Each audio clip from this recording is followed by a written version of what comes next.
Here we are. Here we are. Here we are. No, did they hear me cursing? I don't normally curse, guys. If you heard me cursing, I was driven to it. I can't open this document, Brian. Okay, You know anyway. Don't worry, you've got a little bit of time If you because go there to is a little delay on the video. So this is just in case you say something you shouldn't and I have to edit you out. Brady, if you go onto our WhatsApp group and you press the link I there. have now. Perfect. Very good. Go. Okay, There cool. I'm sorted. So, gents, how are you? We are the RawPetMedics, and this is Dr. Brendan Clark and Dr. Connor Brady, and me, Dr. Nick Thompson. I'm the good-looking one in the middle, not the one in red, or the slouch in a blue t-shirt. I am wearing a shirt and collar for you this evening. You are wearing a shirt and collar. Yeah, but if I reverse the camera and you looked at the glorious sunshine across grassy hills with cows laid down as if there's rain coming, but there's not a cloud in the sky, you know, you would understand why we're wearing t-shirts, because it's super warm. The weather in Ireland is up and down, but when it's sunny, it's very warm. Mind you, we're talking 18 degrees and people are down the beach, you know, getting burnt. Stripped his t-shirt off. Yeah. It's amazing. 10 degrees. It's like I was texting my friends in Australia, and it's like, you know, they're in their winter time, but even then their weather's, you know, belting out 26, 28 degrees. Yeah. They're in jeans and jumpers and they're cold, and like we're in 18 degrees walking around in flip-flops and t-shirts, and you know, it's all relative, folks. It's all relative. Tell me, Nick, is your house still a balmy 13 degrees year round? No, it's not. It hit 19 degrees actually yesterday or whenever it was really hot. Yeah, we hit 19 degrees. It's probably about 17 right now. So yeah, it's all right. It's okay. It's very healthy, gentlemen. Very healthy. It is. It's very healthy. Many thanks to our Patreon supporters. Thank you very much. If you would like to support us, all you need to do is go to Patreon, follow your nose, look for RawPetMedics, and we'd be very grateful for any support there. And if you want to catch us on the podcasts, any podcast medium you care to mention, we are there.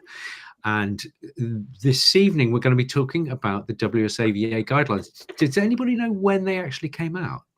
Yeah. Was it 16? 2016. The original ones.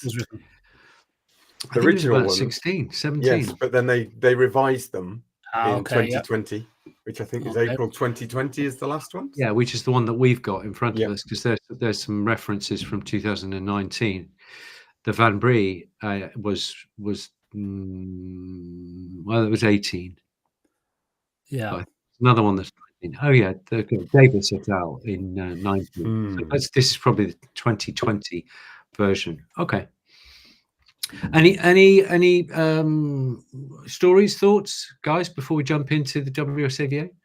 I think when people heard us talking about WSAVA, I think a lot of minds went to they hear WSAVA guidelines and they might think like AFCO FEDIAF guidelines. They might think nutritional thing. When actually tonight it's more about what is WSAVA's positional statement on on fresh feeding is what we meant for tonight. So we're definitely talking about that. And who WSAVA are, like WSAVA are the World Small Animal Veterinary Association.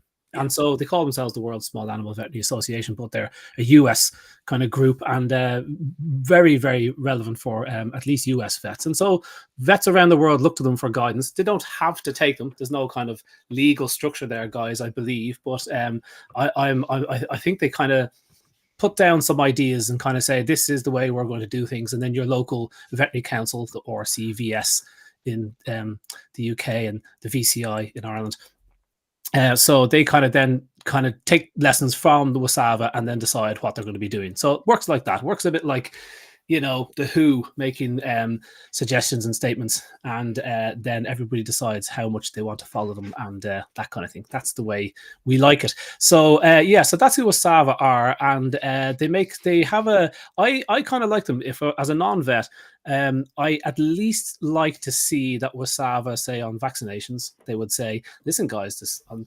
way down their list of advice, way down. You get to the FAQs, and then way down the FAQs, there's a question saying, what's the story with antibody titer testing? And they say, you know, in fairness, test don't treat isn't the worst advice. And they said we recommend vaccinations for viruses, dogs adequately vaccinated for viruses. We recommend they should be boosted no more than every 3 years. So that advice isn't always followed by vets. I would charge, but I like to say they talk about titer testing, and they say the same for worms. They say there's a problem with antihelminthic resistance, and that their tests don't treat is available. That there's such things as fecal tests, which I love as well. So that's really good advice coming from Wasav, which I like. And I think sometimes not everybody follows Wasav as much as we'd like them to. And then they come out on the nutrition side of things and they make some crazy statements. My concluding comment on Wasava is the same problem these regulators have with regulators all over the world. The Wasava are heavily affiliated to the industry. They are cash sponsored. I say cash sponsored, by the way, guys. They don't come up in a truck honking the horn and doling cash out the back of it. You know, it doesn't work like that. But they are affiliated with these dry food companies. Their literature that they send out to vets and clinics around the world have like a Hills badge in the top corner. So you have to take into consideration that when they are giving you advice on bits and pieces that, you know, it's not a bloody Bellin Duke or Paleo Ridge badge in the top corner. Do you know what I mean? It's a dry food company. So that's where I think a lot, when I hear them talking about nutrition, I start to think, I'm interested to hear what they have to say. So that's my introduction to what Wasava are as a non-pet. So I would also like to add to that, you know, look, I've often used WSAVI guidelines on vaccination as a great start point, because actually they do enroll a number of great immunologists within that discussion, within that paper. And they advocate, of course, where you've got a practice that will look at the immunocompetence of your animal rather than blindly vaccinating, it can make sense. And they use some great references and great experts. The difference is chalk and cheese when they're using the references that we're going to go through tonight, and they're using a one-pager guidance on raw food feeding that actually is totally inadequate, and I feel not written by experts in raw food feeding. You know, and it probably reflects to some degree in 2021. So this is April 2021. They actually published this on their website, that what vets were looking at nutrition, really leaving it to companies to make that decision, and actually having quite a dogmatic view of what they thought raw food feeding was. And I think it's timely for us to actually help people differentiate when they're looking at these guidances, what might be behind it, look at the references. Maybe it would be a good point for you to go through, Connor, how you review a paper when you're looking at one of these, so that people can do that for these references themselves. But this is chalk and cheese. I think this is unfortunately written, as you said, in light of sponsorship and not wanting to upset people, and not necessarily even giving people appropriate guidance on raw. It's a biased document, guys. That's the bottom line. It's a biased document written by people who are affiliated with these big food companies, and there was no consultation with anybody that I know within the raw food world. So it is a completely biased thing. Here's a little quiz. The WSAVA Annual Report 2023, which I'm sure you've read extensively, you guys. Loved it. They have got diamond, platinum, gold, silver, and bronze partners. Who do you think the diamond, this is the top partner, is? Hills Pet Food or Merck? Purina. Purina. Okay, and then the gold partner. Who do you think one of the gold Nestle partners? Purina, just to give them their full name. Nestle Purina. Most boycotted food company on the planet. Lovely. Most hated company on the planet. And the gold partner is Hills, and a silver partner is Royal Canin. They probably haven't got their pocket money when they came in for that one. Unlike, so poor old Mars. Any drug company? Any Elanco? Yeah, there are. Platinum is MSD and Zoetis, and bronze, really scraping the barrel, we've got Verbac and Elanco. Okay, Very You good. know, So I love the way you said scraping the barrel, but do you realize how much that sponsorship probably actually cost? no, I that think it's Yeah. not. I think it's That's the not most very much. expensive I bit of think bronze it's they ever bought. I think it's hundreds of dollars. It's not hundreds of thousands of dollars. I Yeah. think it I is. remember reading a FOIA request to, I think it was the Royal Dick. Is it Liverpool University? That's the Edinburgh Royal Dick Edinburgh, School of yeah. Veterinary Studies And that I went to. I Yeah. think it was Edinburgh anyway. And for Mars to move in 2003 into the veterinary department, there was all the to and fro was revealed between the guy that was running the veterinary department and Mars. And I'm going to butcher it here, but the actual FOIA requests are on UKRMB, UK Raw Meaty Bones.co.uk, and you can check out her website or his website. And but it's like when it came to the figures, it was like, for this 30,000 euros or 30,000 pounds, we want, and it was like, we're going to insert this person who's going to do the teaching. We want access to this. There'll only be our products being sold in your reception. If you want to know who sponsors your veterinary department, just ring them up and ask them what dry food they sell. And I thought I wasn't told the figure yet, and by the end I was waiting to hear what this enormous figure was. I just broke it already. 30,000 pounds, 50,000 pounds. Like, this is chump change to a multi-billion company to own that veterinary department, and every kid that comes out of that comes out parroting, oh, pedigree chum is great food or whatever, So yeah, small amounts of money can be involved, but I would have thought it was Sava to be much bigger, being such a prestigious. No, you'd have to look at the report, but I glimpsed through it, and it was hundreds of dollars, not more than a grand even. Yeah. We should totally get that for RPM. We should totally get backed by Wasava. Yes. You can trust us. Brilliant. Yeah. Okay, listen, guys, let's get into it, shall we? Go on. Okay, so this is the official title is WSAVA Global Nutrition Committee Raw Meat Based Diets for Pets.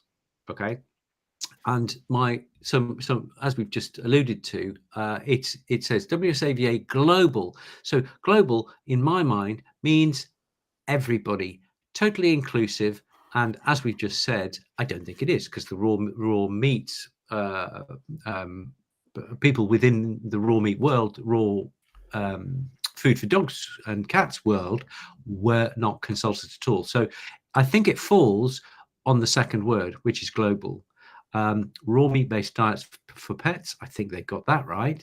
But I think very little of the rest of it was either factually correct or is free from a slant, a bias. Yeah. Okay, so the first line. So what are raw meat based foods? Raw meat based foods. Foods based on meat, bones, and offal brackets organ meat. Thank you, Mustafa. That have not been cooked.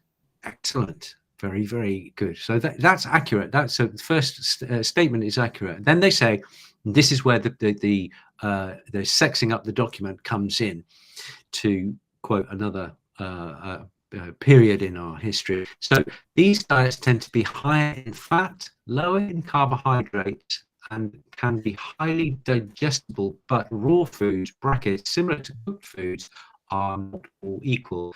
They may vary in ingredients, energy content, and nutrition profile. Last little bit that I'm just going to say is, on that sentence, they didn't mention that they're high in protein, because that would be a perceived benefit of raw food. Can you see how subtle these guys are in their messaging, in their crafting of the sentences? They're saying high in fat because fat is perceived to be bad for you. Lower in carbohydrates because carbohydrates are perceived to be, healthy as well, depending on which ill-informed doctor you talk to. And can be digestible, similar to cooked foods, but they're not all equal. Which is fair enough. They're not all equal. They're not all equal. Hardly a groundbreaking kind of statement. If you pick up a frozen lasagna and a frozen shepherd's pie, they're not equal either. I mean, yes, everything is different. That's just the nature of the beast. Same with dry foods, as much as they are identical. And even when Krogdahl et al. Took out their chemistry sets and looked at cheap dry food, medium quality dry food, and expensive dry food, they found zero difference between all the brands. Even with a chemistry set, they couldn't tell the difference. But even still, those foods are going to be slightly different, because one might use a chicken's toenail and the other one might use a cow's toenail, and that would make them different. So yeah, hardly a groundbreaking introduction, but I think it's kind of simple. On to the But next bit. they're trying to make it like they're all not equal, therefore they're maybe a little bit less trustworthy. careful, They be vary careful. in ingredients, energy content, and nutritional profile. Yeah. Like that doesn't apply to every Yeah. single dog food Yeah. on the planet. It's just a nonsense. It's a nonsense, watery. Yeah, but it just starts. You can tell when you're reading these documents. You can tell straight away from the language where we're going. I mean, if you zoom out on this document, it's one pager. It just says risks in the middle. You know, one big word for people that aren't watching it. It says a one big word risk. There's no like benefits. It's just risks of fresh food to animals. So anyway, Nick, go on. You're reading out there with your lovely dulce. Okay. Things. There is no evidence that raw meat-based diets provide health benefits over commercial or balanced homemade cooked diets. Bullshit. Brady, go for it. Give us your top 3, the most punchy studies you have. I have to be careful with my 2020 date because they could say, "Oh, we didn't know anything before this." Like a number of the most kind of convincing studies have come out recently. 2021. This is April 2021. It It was says published. 2020 at the bottom of it. See, it does, but yeah. Okay, yeah. So it's not like I have my list of studies in front of me, but I know Helsinki University started looking at the difference between dry and raw fed dogs as early as 2015, and they were some of the first comparative works of dry to raw fed dogs. You would think that dry food companies would have been producing these studies left, right, and center to show how amazing their products are. But strangely, they don't compare their dogs to control animals, which are animals fed normal food. That is never, ever done by the industry.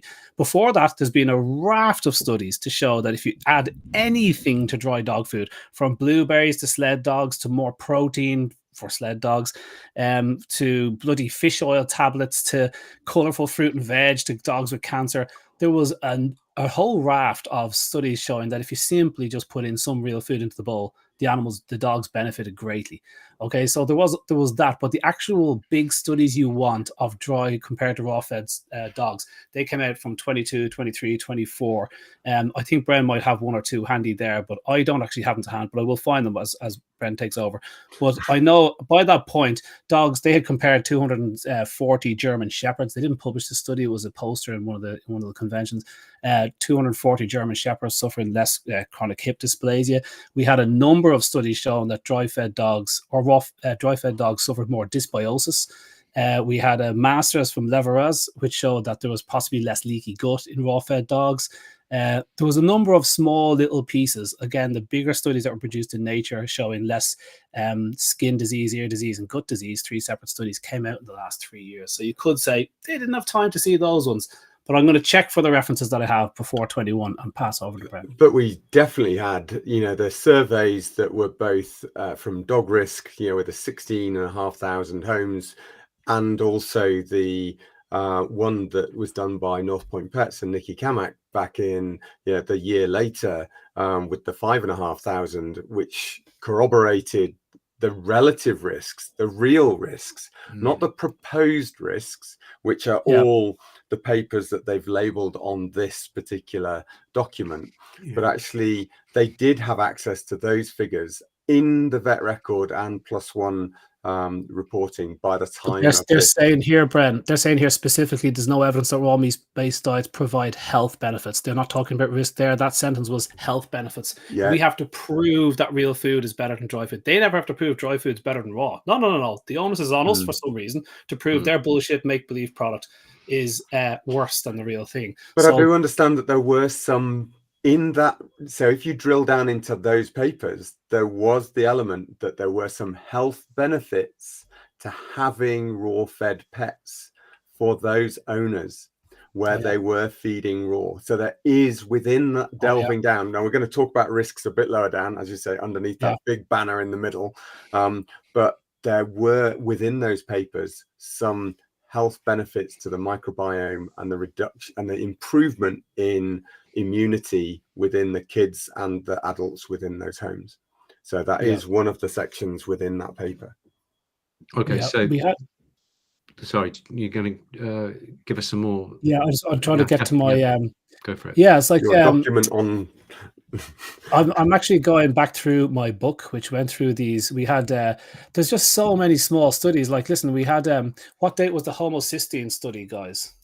And let me just, because that will get me in the right year. 16. It was 2016. Here's a perfect one to start with. Okay, homocysteine.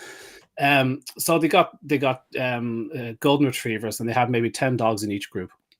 And they had some dogs on dry food and some dogs on raw food. And they looked at homocysteine, an inflammatory marker, part of the byproduct of metabolism. It's not the end of the world, but the less of it you have in your blood, the better. And what they found was the dry-fed dogs had 10 times the level of homocysteine in their blood at rest than the raw-fed dogs do. So that was interesting. But then cleverly, being a university and understanding about case-controlling studies, they changed the dry-fed dogs to raw food and the raw-fed dogs to dry food. And what do you think happened? The dogs that went from dry to raw saw a reduction of 5 times of the level of homocysteine in the blood. And the raw-fed dogs that went to dry food saw an increase by the level of 5 times of homocysteine in the blood. And that was the start of them looking into inflammatory markers. And since then, there was a follow-up paper in 2017 where they're looking at the skin gene expression for histamine release in the skin in 2017. That was published in 2018. And they found that dry-fed dogs, they concluded that a meat diet was associated with a decrease in cytokine gene and receptor expression. That's a good thing if you don't want to chew skin. The kibble-fed dogs had increased expression of immune-related elevated plasma IgA concentrations. So that was 2018 we're at the moment. And in the same year, the Iowa State University is comparing raw-fed dogs and canids in the zoo, and they found all sorts of cool benefits, highly digestible, and also negatively impact it boost health markers in the serum chemistry, electrolytes, blood cell counts, all sorts of cool things. So, like, I'll just add, just for extra reference, I think there's a great paper just last year with regards to, look, if you don't understand what homocysteine does or could be, and well, it's just a marker. Well, actually, no, we know that if you don't methylate your homocysteine through to methionine, and it's left to circulate, it will increase your blood pressure. It's one of those things that if it's left in the bloodstream, it causes vasoconstriction and actually ups your blood pressure. So we know the health implications of running higher blood pressure. That's just one of the effects of having homocysteine. Yeah. So just to give a bit of reality as to what that does, it's not just a chemical that's floating around doing nothing as a marker. It is actually does have biological effects. Okay. And then 2018, sorry, Nick, I'll get us up to the point of this document. Okay. 2018, 4 types of pet food diets were analyzed by Algia, and they found that raw diets were highly palatable and highly digestible, which Wasav admitted, but they also left out crude protein was better digested when presented raw than dry. No surprises. Raw-fed dogs exhibited reduced blood triglycerides, which is your fat in the blood. Heads up, pancreatitis dogs, as we keep on saying. They maintained fecal quality. Fecal scores are better than the raw-fed dogs. Wasav didn't mention that. Better serum chemistry, and adapted their fecal microbiome community to their new diet. And then we had 2 studies showing more GABA and more butyrates in raw-fed dogs compared to dry-fed dogs, which is a good thing if you're looking for good behavior. And then getting us up to 2020, what else? As I said, most of the studies started coming out in 2021. So there was 3 or 4 studies. They're the published literature. There was also whole other things that they could be talking about. Like we said, lots of surveys of populations showing healthier dogs, which is what University of Helsinki do. You put out these exploratory things to see where are the leads. And so you do a survey and you produce a poster on that somewhere and you put a master's student on it. But that's before you commit to spending 50 grand on a study. You don't just do a study and not have an idea that there might be something here to look at. And so they have a whole raft of them. Go to dog risk in Helsinki University and type in research. And you'll see before 2020, there's a whole heap of different projects showing really interesting results. But as they weren't peer reviewed and published, I didn't mention them in this bit here. So that was totally untrue what Sava said. And they bloody know that. Their job is to have a quick look and see what research is out there, and they chose to ignore it all because it doesn't support their point. That's it's not good. It's not science, guys, is it? Should we go to the next line down? We're on the 4th sentence of this 20 sentence, and we're 25 minutes in. And we're 25 minutes in, yeah, and the rest. So they say the next one is high fat, low fiber diets, brackets raw but also cooked, close brackets, may be well tolerated by many pets, but others will show gastrointestinal problems such as diarrhea or even pancreatitis.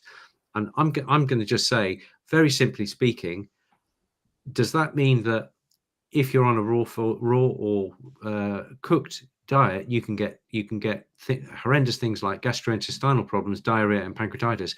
Is the implication there that if you're on a kibble, you are off to the races and you will never get gastrointestinal problems, diarrhea, and pancreatitis, which is absolutely not the case? Studies show. Do you think so? I think that's just, again, they're trying to bias things. Okay, so that's not very scientific, and it was written by an ad person. I would suggest not a scientist at all. Okay, next one. There is growing evidence that feeding raw meat can be a health risk both for the pet and for the owner. Who wants to have a go at that? Please let me at it. I mean, Fred, if you want to, I'm more than happy to jump in, but I will wind up. Look, do you know what's important here? I'm sharing my screen, Brandon. Can they see the screen? They can now if I do that. If you zoom in a bit. Oh, nice. Yeah, there you go. So look, listen, it's a one-page document, as you can see. There it is. And what's crucial, when you're used to looking at studies and well-referenced stuff from people that have nothing to hide, and hopefully, something interesting to say, is that when they say something like high-fat, low-fiber diets and raw, that there'll be little numbers after this, as you see in studies. And the little number tells you, when you go down to the bottom in their references, which reference said that. Who said that and when and how many times, and do people disagree with that point? And so off you go, and you could be gone for a week trying to find the answer to it. But what people do when they want to avoid that sort of debate is they make these vacuous comments, okay? And then they put this blurb at the bottom for you to wade through to see if there's any merit to their point at all. And so it looks like a scientific document, but to anybody that wants decent quality science, you're looking at it going, well, this is useless. You're leaving all the research to me. That doesn't encourage you. It doesn't suggest much confidence. But this bit here, there's growing evidence that feeding raw meat can be a health risk to both for the pet and the owner. Well, it's great we're talking about pets at last. Let's start with the pet bit. Is Wasava saying that raw dog food is a hazard to pets? Okay, and that'd be great. Let's see the bodies. Show us the data. Show us the data where all these pets are getting harmed. Because all we have is less than 10 cats and dogs. We had the TB issue with the venison there a few years ago. We had a single dog killed by some imported hair meat from Argentina with brucella, and we had 2 or 3 other instances. Those were 6 cats, not dogs. You're talking less than 10 fingers here that I can find in the literature of pets being harmed. Can you compare that to dry dog food? I can show you single studies of 125 dogs killed by aflatoxin there, a few thousand killed by hypervitamin D, hypervitaminosis there. Let's not talk about the melamine scandal. Tens of thousands of cats and dogs killed that time, still going on. The bloody whole point of AFCO was invented in the 1970s because of DCM, dilated cardiomyopathy. They dropped the taurine content to 0. Tens of thousands of cats and dogs started going blind and dying and all sorts of things. I mean, the death toll from feeding dry pet food is enormous. Just type it into the recalls into the FDA and you'll see. And, it's great that they mentioned pet there, because honestly, the figure is 1 to 100,000. That's honestly the comparison. I cannot believe that they'd put that statement in there. And of course, they don't back it up with any sort of studies. And crucially, this little single page, you won't find one on dry food from Wasava. You'll never see this balanced up with saying, here's some issues with dry dog food. And then we talk about the issue with the owner. In 2020, guys, great, we're talking about issues to humans as well. At last, let's talk about issues to humans. Actual figures of people harmed. This is an American organization. Let's just deal with America. From 2006 to 2016, 132 people got salmonella from pet food. Every single one of them from dry dog food. 3 studies show that. And worse, of those 132 people in 3 different instances, 3 different outbreaks, half of them were toddlers under 2 years of age. Nobody talks about that. This last year, the CDC, big alert, 7 states, 7 people, all poisoned by dry dog food, not raw dog food. And in that time, it was all kids under 2 years of age because they crawl up the bag and die. So they're talking about potential harms to owners in the future, guys, but not actual harm to humans today. we have enormous safety studies to show that raw feeding seems to be quite a healthy, quite a safe thing to do. As Bren just highlighted, those two enormous safety studies with very similar results, eerily similar, from Helsinki and New York. And there's no such safety studies of dry dog food. It is pure, the audacity of that statement. They use that over and over. Fear, fear, fear keeps you buying. So they keep beating the fear drum because they can't talk about the benefits of the crap that they're promoting. That's yeah. And absolutely, you can't go any further than that. You know, it's just that ridiculousness that they've gone down this road of, and some of the quotes from the papers, they were all, this growing evidence was not growing evidence. It was a growing number of opinion pieces that there was a potential risk. Well, I know, Nick, you come up with a favorite reference to everything in life's a risk, including putting your underpants on in the morning.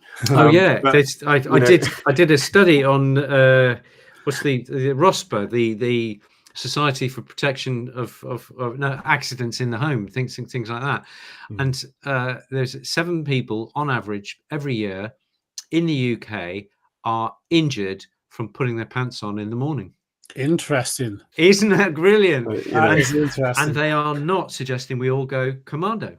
Yeah. Are they not? Oh, damn. Yeah. Well, that's similar. That's in 1 year. That's 7 people injured versus the perhaps 10 cases that you were just talking about there, Connor. So worldwide, this is just ridiculously. These figures, they are taking a minute theoretical risk and they're saying, wow, look, this is a really, really terrible threat. Without ever comparing it to their own product of choice, which is crucial because they leave that comparison out, or even looking at what goes on in humans. Are you saying that fresh food for humans doesn't necessitate some care? 1 in 7 Americans go to hospital each year. 5,000 are killed every year from their food. And I think do you know what was a real shame about this is actually they've used so much space on total utter bullshit and they've missed the opportunity to have some good educational stuff about, guys, everything in life's a risk. Let's organize your fridge appropriately. Let's put your meat right at the bottom that you're not getting contamination. Let's think about what you're doing with your food products. At what point can you keep it till? What's it safe to? How should you store it? What jars should you put your yogurts in? If you want to keep them longer, how to avoid molds and stuff like that growing on your foods. It could have been so many other things that they looked at to how to avoid spoilage of food and food poisoning and keep people safe and keep people children safe. Rather children? Than what they've written, in this area, this little risk area that they talk about, which is this whole thing here. Yeah, let's talk about that now. But Bren, just to give a little plug for the RawSafe pamphlet that you've done and where people can get a hold of that. Yeah, so if you go to rawsafe.com and just type in under the just going to the right bit now for owners information, there is a PDF of our DL leaflet. Our fold out leaflet has about the fridge, how to store it, but everything from when you're receiving your frozen food to how to store it, to then how to defrost it in the fridge, to making sure that you've cleaned the bowls, and those sort of things that we've had a few posts of recently about how bowls can actually continue to contain bacteria, not just raw fed bowls. That's kibble fed bowls, that's water bowls, that's anything. So it just talks about that. It talks about who hand wash, hand cleaning. Some people are sick of that because they've done enough of that with COVID, but it just gives a little bit about actually this is food hygiene. It's a shame that we used to get taught that at school. It's a shame they don't tend to teach that stuff anymore. But it's out there now as a leaflet. It's on the PDF. So if you want to share it, if you own a pet shop, you want to print it off, you can do that. It's on the site. You can share the web link. You can share a little QR code to get to it. Your choice. It's there. It's free. That should be Really the good to put information. things out That there. should be the information coming out of vets, and regulators and people like Wasava. It's like, look, guys, there's risk. It's not. I said. And thanks Fiona, who's put it on Facebook. The link. Oh, nice. If you want to I do put that. up a link to the statement we're talking about as well. I said 1 in 7 Americans go to hospital with food poisoning. Though 1 in 7 get food poisoned each year, and a certain percentage of them go to hospital, and 5,000 are killed each year. But you don't recommend not to give fresh fruit and vegetables and meat and stuff to humans. Of course you don't. So Precisely. it's just ridiculous. And when we go into these risks, I haven't even looked at these risks yet, guys. I'm being honest with you. Okay, I haven't even looked at the risks. I had a quick look at the studies at the bottom. I've seen them all a million times. But I just wanted to highlight that when they're going to, in these risks somewhere along the way, talk about pathogens again, pathogens, risk and pathogens. That's what those risks are going to be all the way along, with no references after it. And the thing is, I was going to be debating one of the main protagonists for the RCVS, Royal College of Veterinary Surgeons, a few weeks ago, and he's very, very vocal. He's a very, very angry little man, and he's online. And he's spouting this and that about fresh food, and he hates fresh food, absolutely hates fresh food. Backs vegan food for dogs. Backs vegan food for dogs. Good science behind that, but doesn't back the idea that you might feed some meat to a dog. So leave your answers on a postcard for that. Anyway, you get all his references, and then you send him references back. But some doozies come up as you're kind of preparing for the talk, and all the terror that they share. They'll share you a study from the Netherlands, where raw dog food analyzed in the Netherlands, and the results were bad. I mean, whatever company they use, that company should be bloody shut down. And I don't think anybody is disagreeing with that. I mean, if I see a bad raw dog food company and the food honks and it's got a reputation for bad food, I'm thinking you're ruining it for the rest of us, and nobody supports you guys. You're rotten. So nobody likes that. And so I'd say, okay, that's a bad example of a Netherlands study. And they'll say, is this representative of what goes on in the UK? No results have ever been found like that in UK raw dog food. They have found issues here and there, but much lower. Sweden, UK, when you test those raw dog food companies, as high as 20% in some products, then down to 0. Did they not mention some of the studies where they got 0? So there's a whole range of issues. But the thing is, that's raw dog food. It can have issues. It's raw meat, and it can have issues, okay? But there is ways to prevent against that. But when you look at dry dog food, you should see this study from, I love calling this study out, right? And 24 samples of dry dog food were taken a couple of years ago. And do you know what percentage of them had salmonella? These were 24 different dry dog food products. 64% of them had salmonella. Didn't your vet tell you? 60? I mean, that's incredibly high. That's like kind of the Netherlands study. And so if you're going to hold up some bullshit Netherlands study to me, I'll hold up this study from the Lebanon and say 24 of the dry foods in the Lebanon. Now, you might say, oh, that's not fair. That's not UK dry food. But that's what you're doing with Netherlands dry food. You're holding up a product. The Portuguese study and the Netherlands study are held up all the time as the raw dog food can be dangerous. Oh, there's a great quote There's so many examples of that. Last year, the Polish study on European dry foods. Yeah. 35 different products. 35 different products, and 100% of them had bacterial contamination. Yeah. 17% had Clostridium perfringens, 38% had E. coli, 90% had Staphylococcus. They also had high degrees of Proteus and Enterococcus, which suggests rotting, a hygienic condition that you want to avoid. That was in 50% of the samples. Like, these studies of dry foods are terrible, and I told you the safety issues with people getting poisoned by this product are way higher than raw dog food. So you can hold up these studies before we get into these risks. You can hold them up, but they won't talk about the fact that 20% have heavy metal contamination, the forever chemicals. They won't talk about don't even touch that. Yeah, they won't talk about all these other issues, storage mites, and all this crap that dry dog food has. They'll talk about potential. Think of the children risks. Okay, let's go into the risks. Nick, do you want to read a few out there? Okay, so let's have a look at this. I'm just looking at the time, guys, and so we've got the risks. We've got bacterial contamination. I think we've done that. Yeah. If you look at the detail, there's a lot more contamination in kibble, where you don't expect it, and most people don't wash their hands after feeding kibble. Naughty. And many raw food in the UK actually have lower levels of Enterobacteriaceae and definitely salmonella and things like that, because they know they're going to be fed raw to these dogs. Whereas when you get meat from Tesco's for the family, they know that that's going to be cooked, so they can have a higher threshold there. Okay, so I think that's bacterial contamination. So there's 3 more sections there. We've got bones, we've got home prepared and balanced, and then we've got parasites.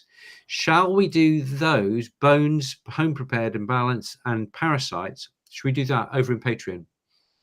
Yeah, absolutely. What about that line there? Pets on raw food diets can be a risk factor for other veterinary patients in the clinic, as they may carry and shed pathogenic bacteria. I wonder what they say about cats in that situation, with their high degree of prey eating, and so therefore are they not welcome in vet clinics, according to Wasava? I mean, where does this end? You know, so we're sort of into that. Let's take this away just as we finish off on that note. I think when a patient is in a clinic, in the back, being treated for an illness, having tests, being in for surgery, we're taught about barrier between, biosecurity is really important, because you do not want to spread disease. Okay.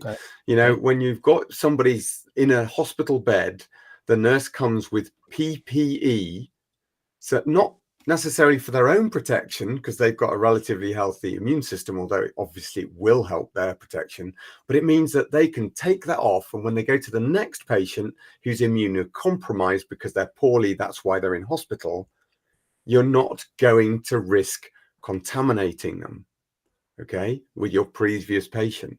So this is what happens in good veterinary practice. And I'm appalled that people think that they only wear PPE for a raw-fed animal. It's like, that is 101 the wrong information. So charging extra for a raw-fed dog because of the level of PPE is totally inaccurate. And I can honestly say, from a practice that has fed for 30 years, for me working in that practice for the last 25, knowing the level of nurse issues with illness is not a problem because of the patients. And we have a disproportionately high number of raw fed patients. They're far more likely to get it from the takeaway on a Saturday night than they ever are from any of our patients. Yeah.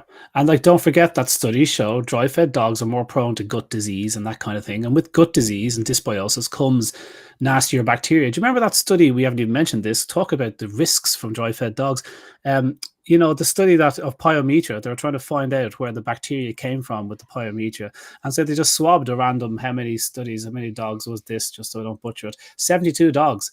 And they swabbed them. And they found a lower growth rate of E. coli in the raw-fed dogs. So they had less E. coli and less strains of E. coli. The raw-fed dogs did.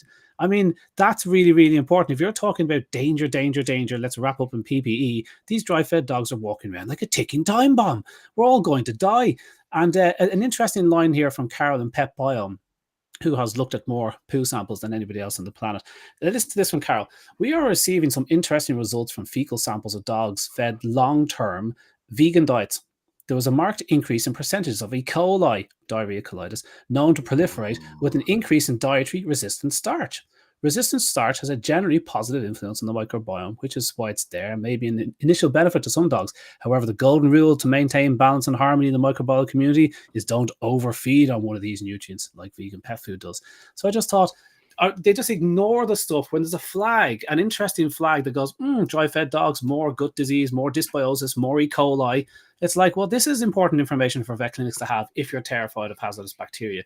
Why is it just one side that, so anyway, we're Patreon. Let's get the last 12 minutes. So we've got those 3 points. We're going to talk about bones. We're going to talk about home prepared and balanced, and we're going to talk about parasites over on Patreon. And I'm just going to say a little thing about one of my the things that I've been standing on a platform about for many years is about resistance, bacterial resistance. Okay, so we will do that in Patreon right now. Little teaser. Perfect. Great. Everyone, sorry for the slightly late start. We will, if you go onto YouTube, you'll see the whole video. You'll miss the first 15 minutes. Guys, you've got extra there to watch. But of course, you can join us over on patreon.com/RawPetMedics for the price of a pint. Okay, come join us. Listen to the next section where we'll just finish up this guidance. Maybe we'll need to, by the end of the year, publish our own guidance for people. Oh, what a great idea. You know, I think we should have that out there on a nice idea. big shiny website that Connor's promised to. Can we use curse words? Cusses. Yeah. maybe by the time we visit America, we'll have that document ready. Oh, yes. Goodness. Yeah. Promises. Yeah. Brilliant. Okay, so wonderful, guys. See you soon. Next week we have. Do you know what we're doing next week? Oh. Haven't you got your guest lined up for next week, or is that not following? That's not next week. No, sorry. No, that's July. That's July. Yeah. What are we doing next week? I don't know. We'll just look at the list and we'll just. This is how organised we are. You know. Do you know who we've got next week? No. No. That's what I was asking, Nick. Okay. I do the tech stuff. You're supposed to organise the guests. I'll tell you what. One day we're going to be so efficient that we will actually know what we're doing next week. One day, be afraid. It's not going to happen by now. Yeah. Then be very afraid. Yeah. Any more right, competent would be dangerous. Okay, guys watching, guys listening. Thank you very much for all your support, and you two guys. Thank you. I quite enjoyed that. Yeah, brilliant. Take care. Bye bye.